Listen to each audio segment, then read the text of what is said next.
Vamos a leer esta mañana en Filipenses el capítulo 1. Filipenses el capítulo 1, vamos a leer los versículos 12 al 18. Filipenses 1, 12 al 18. La palabra del Señor dice: Quiero que sepáis, hermanos, que las cosas que me han sucedido han redundado más bien para el progreso del Evangelio, de tal manera que mis prisiones se han hecho patentes en Cristo en todo el pretorio y a todos los demás. Y la mayoría de los hermanos, cobrando ánimo en el Señor con mis prisiones, se atreven mucho más a hablar la palabra sin temor. Algunos, a la verdad, predican a Cristo por envidia y contienda, pero otros de buena voluntad, por amor, sabiendo que estoy puesto para la defensa del Evangelio. Pero aquellos anuncian a Cristo por contención, no sinceramente, pensando añadir aflicción a mis prisiones. ¿Qué pues?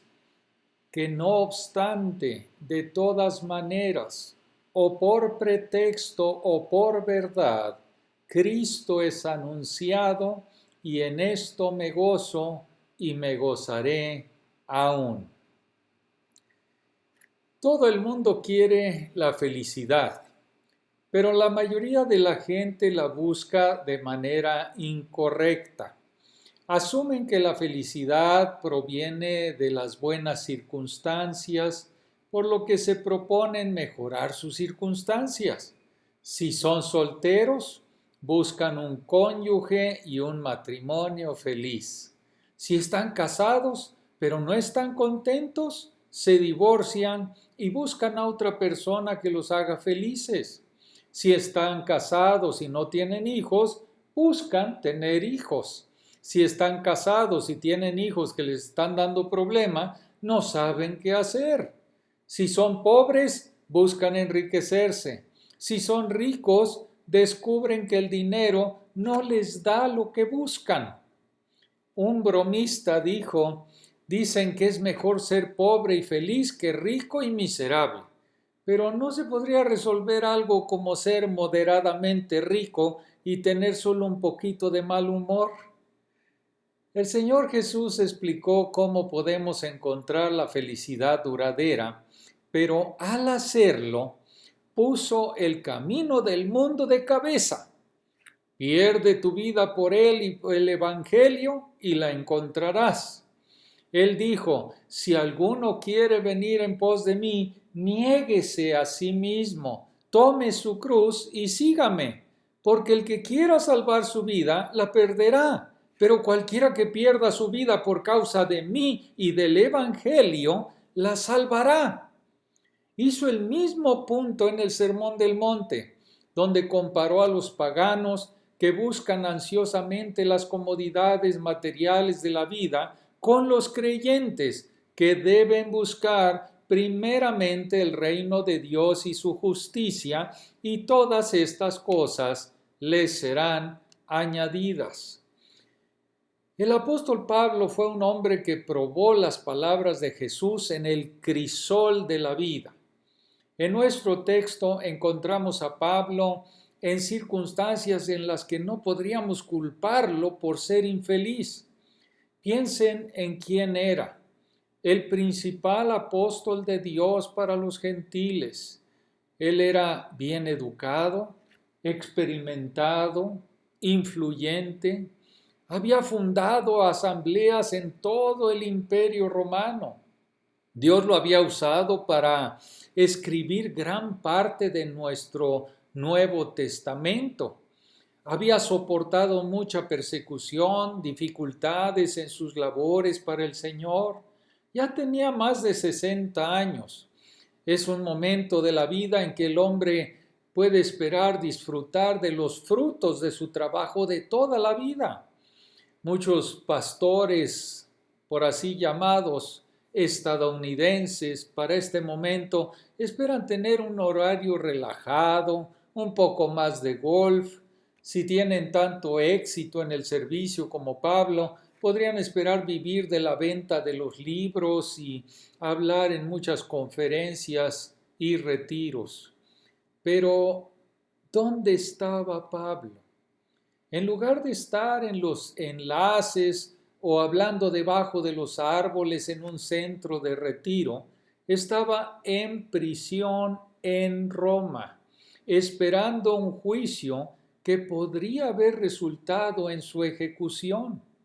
No estaba en el más estricto confinamiento, en un calabozo como lo estuvo más tarde, estaba en su propio alojamiento alquilado y sus amigos podían visitarlo.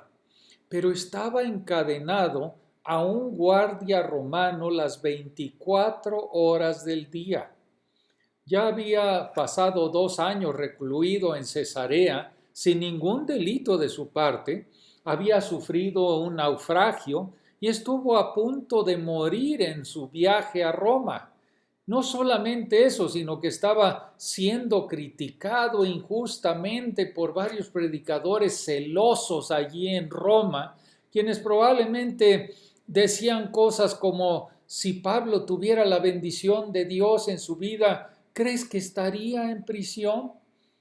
Estaban promoviendo sus servicios a expensas de Pablo. Las circunstancias de Pablo eran suficientes para hacer infeliz a cualquier hombre, y sin embargo lo encontramos lleno de gozo. ¿Cuál fue su secreto? ¿Cómo pudo Pablo estar lleno de gozo en estas tristes circunstancias?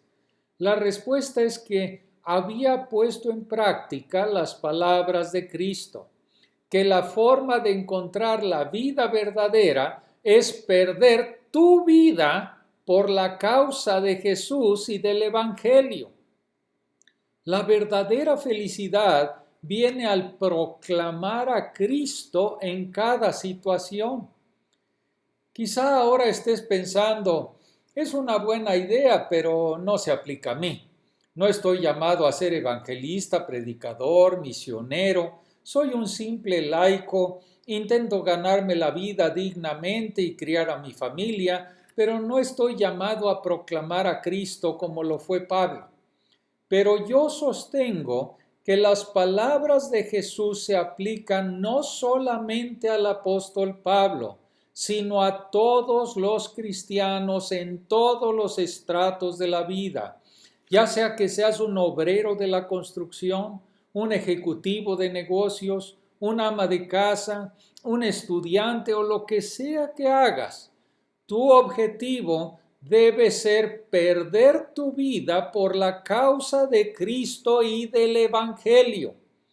Al hacerlo, encontrarás la clave de la verdadera vida y de la felicidad, sin importar las pruebas, las dificultades que puedas enfrentar. Hay 2 pasos para aplicar las palabras de Jesús a tu vida, como lo hizo Pablo. El primer paso: di no a la vida personal. Marcos 8, 34 y 35 dice: niégate a ti mismo, toma tu cruz. Pierde tu vida por causa de Cristo y del Evangelio. O como Pablo lo explica en Gálatas 2:20, con Cristo estoy juntamente crucificado y ya no vivo yo, vive Cristo en mí. Y lo que ahora vivo en la carne, lo vivo en la fe del Hijo de Dios, el cual me amó y se entregó a sí mismo por mí. En Romanos el capítulo 8, el versículo 12, Pablo lo expresa de esta manera: así que, hermanos, somos deudores no a la carne, somos deudores no al viejo yo, para que vivamos conforme a la carne, porque si vivís conforme a la carne, moriréis. Mas si por el Espíritu hacéis morir las obras de la carne, viviréis. La vida cristiana decididamente no es una vida vivida para uno mismo, para la realización personal, para hacer lo que creemos que nos traerá placer y felicidad. Ese es el camino hacia la muerte. La vida cristiana es una vida de sumisión diaria, constante al señorío de Jesucristo, en la que por el Espíritu Santo que mora en nosotros, decimos no a los deseos egoístas y sí a la voluntad de Dios.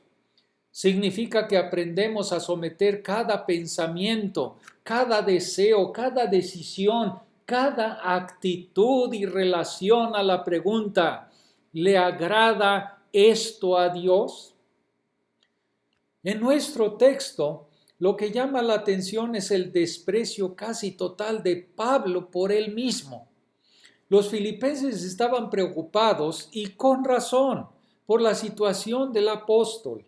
Habían enviado a Epafrodito para averiguar cómo estaba Pablo. ¿Sufría terriblemente en la cárcel? ¿Sería absuelto y puesto en libertad? Sin embargo, como dice James Boyce, en una hábil frase, Pablo cambia el interés legítimo de los filipenses en sí mismo a los grandes propósitos inafectables de Dios en la historia. Con Pablo, la pregunta principal no era ¿qué me está pasando?, sino más bien ¿qué está pasando con el Evangelio? Su enfoque no estaba en sí mismo, sino en Cristo y el Evangelio. Es sorprendente que Pablo no pronuncie una palabra de queja sobre su situación. No está preguntando, ¿por qué me está pasando esto a mí? He servido a Dios fielmente todos estos años. Siempre he buscado hacer su voluntad. ¿Por qué esto? El enfoque moderno sería instar a Pablo a que se ponga en contacto con sus sentimientos. ¿Cómo te sientes acerca de la forma en que Dios te está tratando, Pablo? Adelante, sé honesto, saca tu ira y tu rabia. Dios puede aceptarlo. Dile cómo te sientes. Y si Pablo respondiera, me regocijo y estoy decidido a seguir regocijándome, sería acusado de estar en negación. También sería acusado de estar en negación acerca de sus sentimientos hacia sus críticos. ¿Qué piensas de los líderes cristianos que te critican, Pablo? ¿No te sientes herido? ¿No te sientes lastimado? ¿No quieres arremeter contra ellos? Si están predicando a Cristo, me regocijo de que el Evangelio es anunciado. ¿Quiénes eran estos críticos?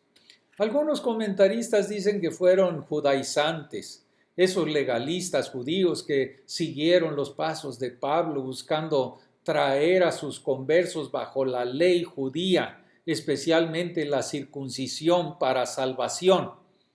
Pablo advierte contra esta secta en Filipenses el capítulo 3, pero estos hombres de los que Pablo habla en el capítulo 1 no podrían haber sido los judaizantes por varias razones. Estos críticos predicaron a Cristo, pero los judaizantes predicaron otro evangelio que no es el evangelio. Pablo se regocija con el mensaje que estos críticos estaban predicando. Su mensaje era verdadero, aunque sus motivos eran incorrectos. Pero desea que los judaizantes sean maldecidos por su herejía, como vemos en Gálatas el capítulo 1. Pablo llama a estos hombres hermanos, pero llama a los judaizantes falsos hermanos.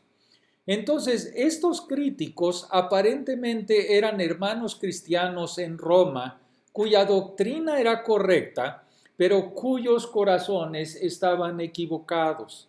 Estaban celosos de Pablo y egoístamente ambiciosos de promover sus propias obras. Pero al menos el mensaje que predicaron fue el verdadero evangelio. Pablo nunca se regocijaría por la predicación de doctrinas falsas acerca de algo tan crucial como el evangelio. A lo largo de los años, he descubierto que las críticas más punzantes provienen de los hermanos en la fe, no del mundo. Esperas que el mundo sea hostil, pero también esperas que los cristianos estén de tu lado. Sin embargo, me he encontrado con la mayor hostilidad de los de la asamblea, no de los de afuera. La palabra griega traducida como contención se usó de los políticos para obtener un seguimiento personal. Muchos en la iglesia ahora juegan a la política para crear seguidores, pero no es el camino de la abnegación y la vida para Cristo. Así que Pablo no se estaba quejando con Dios, ni se encogió de hombros ante las críticas de estos predicadores celosos, porque estaba negándose a sí mismo. Además, como veremos en nuestro texto de la próxima semana, a Pablo ni siquiera le preocupaba si vivía o moría. Si lo absolvían y vivía, eso significaría un servicio más útil para Cristo. Si lo ejecutaban, estaría con Cristo, lo cual es muchísimo mejor. Pero él de ninguna manera estimaba su vida como preciosa para él mismo, con tal de acabar su carrera con gozo. Pablo había dicho no a su vida personal. Pero para que no pienses que Pablo era una especie de supercristiano con un nivel de dedicación que muy pocos alcanzan, quiero recordarte que las palabras de Jesús sobre negarte a ti mismo y tomar tu cruz se aplican a toda persona que quiera seguir a Cristo. El discipulado no es una opción para quienes se sienten llamados a una vida de dificultades o para quienes les gustan los desafíos. El discipulado es la única opción para aquellos que creen en Cristo Jesús.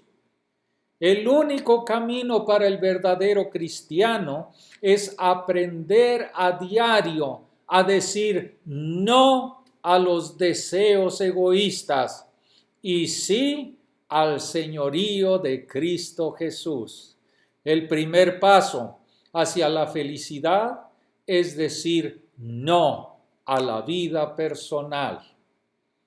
Y el segundo paso, di sí a Cristo y el Evangelio como lo primero en tu vida.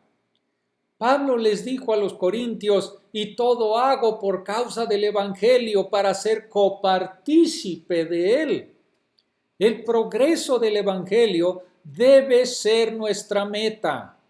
Si ustedes pueden notar la palabra Evangelio en el capítulo 1 de Filipenses, en el versículo 5, el versículo 7, el versículo 12, el versículo 16, en el versículo 27, 2 veces.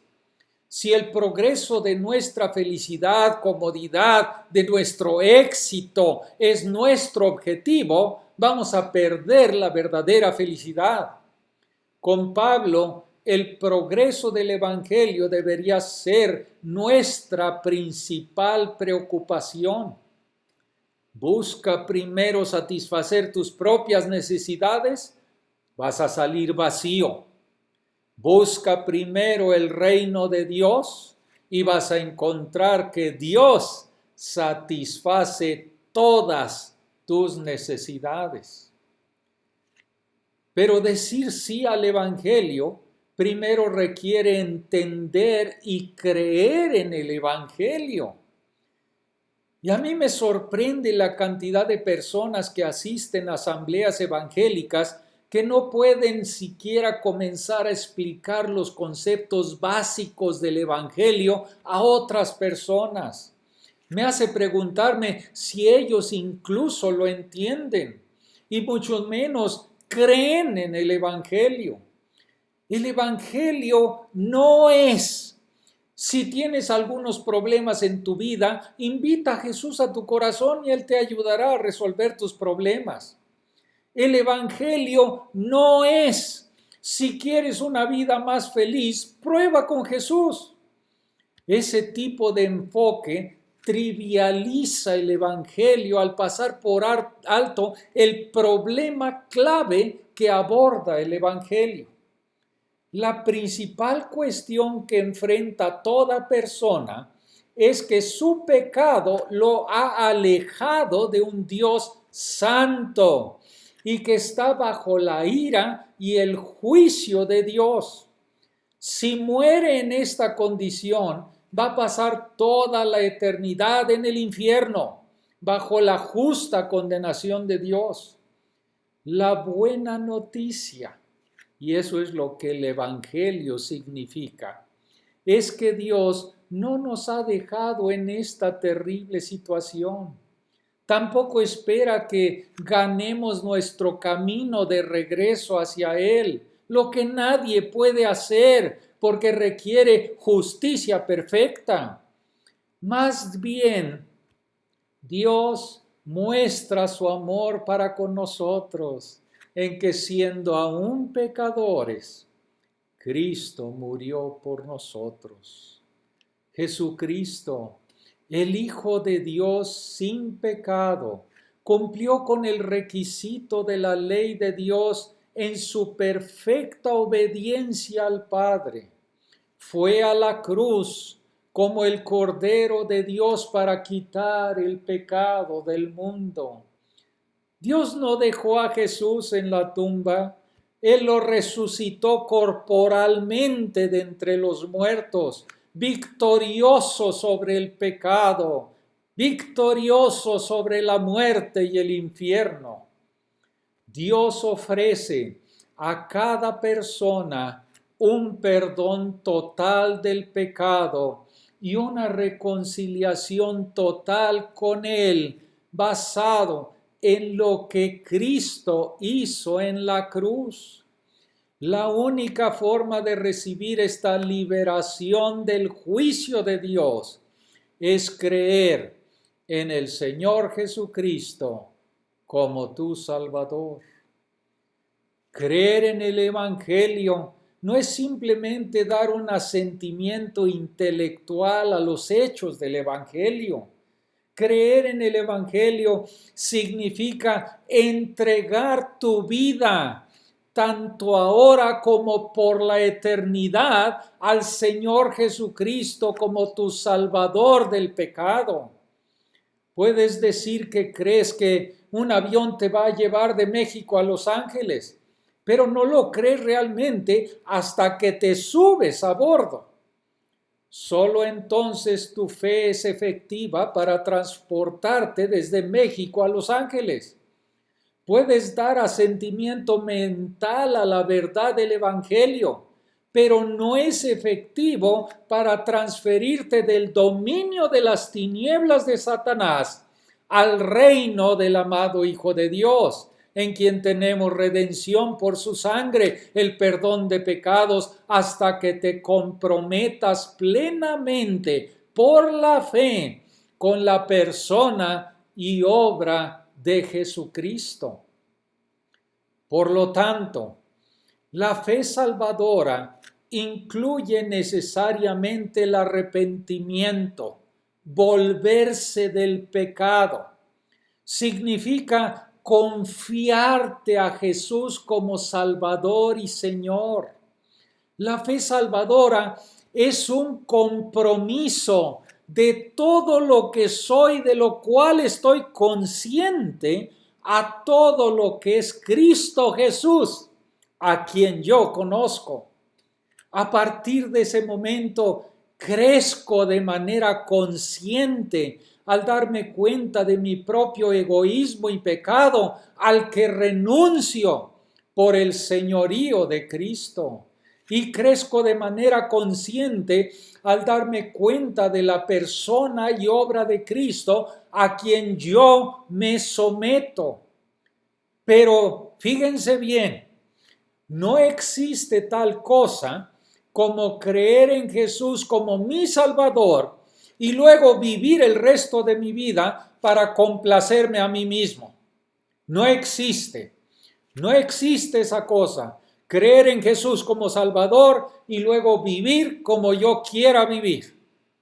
Debemos entender y creer que el Evangelio es absolutamente gratuito, pero justamente exige un compromiso total.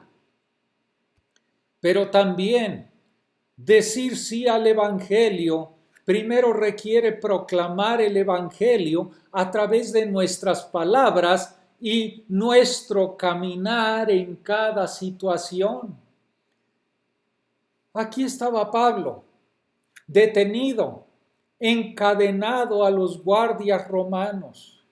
La mayoría de nosotros habría pensado, ¡qué restricción para proclamar el Evangelio de Cristo! Pero Pablo pensaba, ¡qué oportunidad! Tengo una audiencia cautiva. Fíjense que aproximadamente cada 4 horas cambiaba la guardia. Ellos pensaron que Pablo era su cautivo, pero Pablo los vio como sus cautivos. Eran soldados romanos rudos, acostumbrados a resguardar a criminales inculpados, violentos. Imagínense la diferencia que vieron en este prisionero. Por un lado, su actitud fue diferente. Nunca se quejó, nunca habló mal del sistema. En cambio, siempre estaba cantando, orando y alabando a Dios. Todo tipo de gente interesante vino a buscarlo, vino a visitarlo. Algunos de los rincones más lejanos del imperio. Lo escucharon dictar cartas a las asambleas, respondiendo a las preguntas con mucha sabiduría. Lo escucharon hablar sobre Dios y cómo Dios quiere que vivamos. Lo escucharon hacer oraciones específicas, sinceras, personales, a un Dios que está muy vivo. Además, este prisionero se interesaba por los guardias como personas. Preguntaba sobre sus familias, sus antecedentes, sus pensamientos sobre varios temas. Oraba por sus necesidades y les dijo cómo podían conocer al Dios vivo y recibir el perdón de sus pecados mediante la fe en su Hijo resucitado. Y algunos de estos soldados rudos comenzaron a ser salvados y hablaron con otros guardias.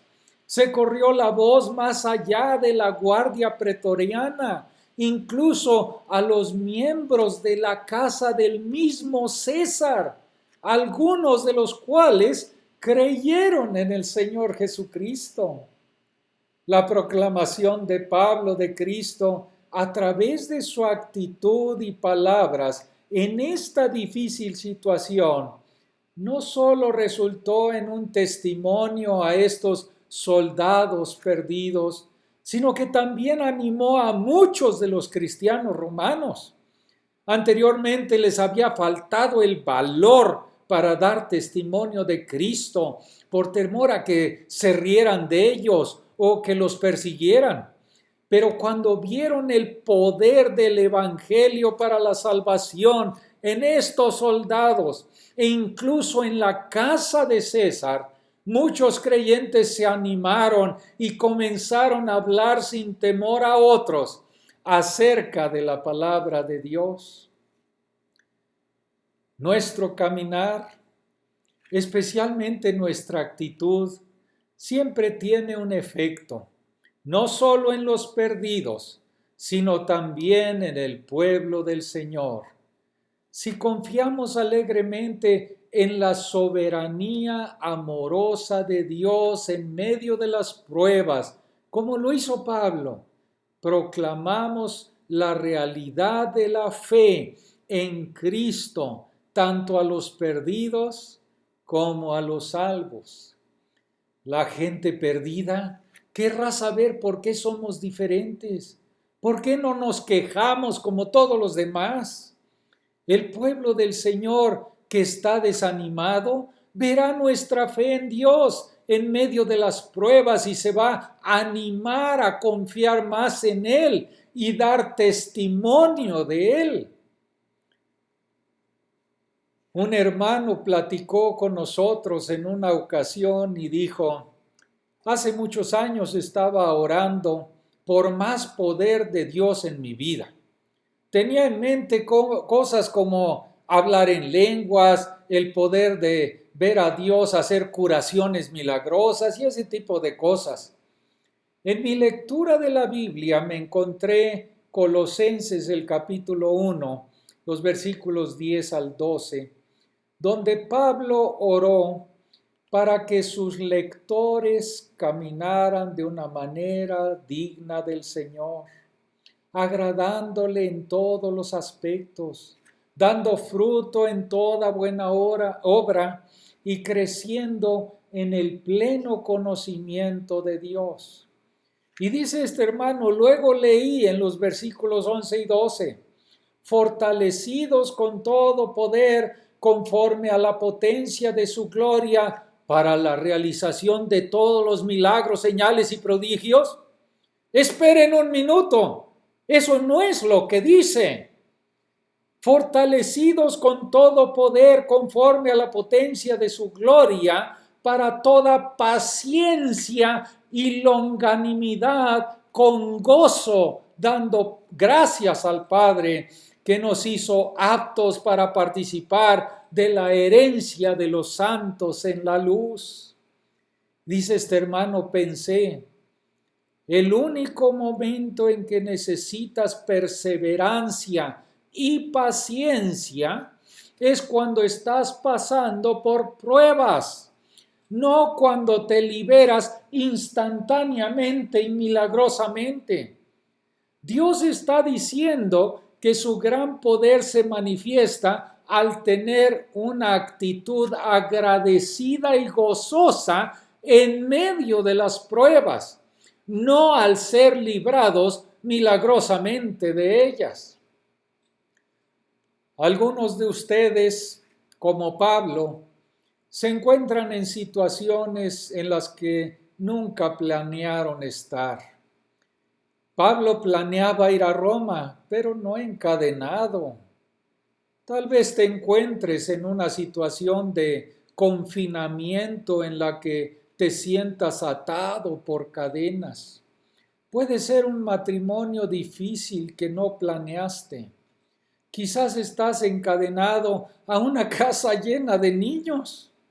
Puede ser un problema familiar. Puede ser un trabajo aburrido o difícil o la falta de un trabajo. Podría ser un problema personal sobre el que no tienes ningún control, un problema de salud o una situación en la que te has visto forzado sin ninguna otra opción de tu parte. ¿Qué deberías hacer? Haz de tus cadenas un canal para anunciar a Cristo. Haz de tus cadenas un canal para anunciar a Cristo. ¿Cómo? Primeramente, di no a la vida del yo, a buscar tu propio camino, tu propia felicidad, tu propia voluntad. Di no a un espíritu que se queja, que reclama, que se lamenta. En segundo lugar, di sí a Cristo y al Evangelio como lo primero en tu vida. Entiéndelo y creyéndolo y proclamando a Jesucristo en cada situación con tu actitud alegre de confianza en Él. Cuando Él da la oportunidad, con tus palabras de testimonio. Y vas a descubrir que al perder tu vida por la causa de Cristo y el Evangelio, vas a encontrar la verdadera felicidad, tanto por el tiempo como por toda la eternidad.